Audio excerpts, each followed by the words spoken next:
Polisi weba egamba nti temanyangako ku kivulu kya Alien Skin kati efuuka omuntu wa bulijjo ye omuntu wa bulijjo afuuke polisi kubanga kizuuse nti agisinga okumanya.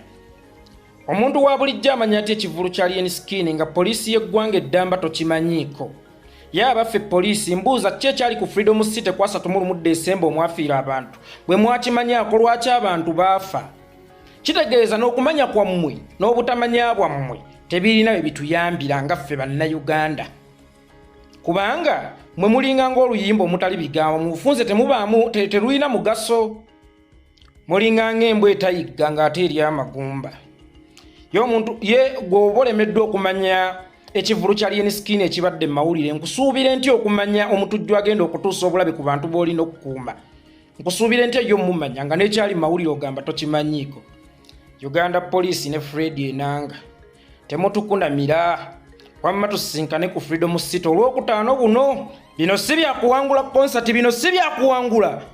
Polisi weba egamba nti temanyangako ku kivulu kya Alien Skin kati efuuka omuntu wa bulijjo ye omuntu wa bulijjo afuuke polisi kubanga kizuuse nti agisinga okumanya. Omuntu wa bulijjo amanya ati ekivulu kya Alien Skin nga polisi y'eggwanga eddamba tokimanyiiko. Ye abaffe polisi mbuuza ki ekyali ku Freedom City ku 31 Desemba omwafiira abantu bwe mwakimanyaako lwaki abantu baafa. Kitegeeza n'okumanya kwammwe n'obutamanya bwammwe tebirina bye bituyambira nga ffe bannayuganda.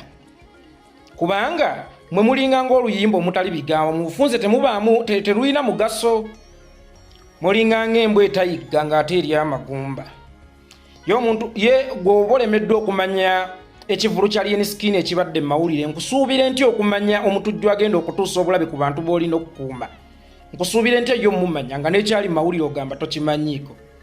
Uganda Police ne Fred Enanga temutukunamira wamma tusisinkane ku Freedom City olwokutaano buno. Bino si byakuwangula concert, bino si byakuwangula.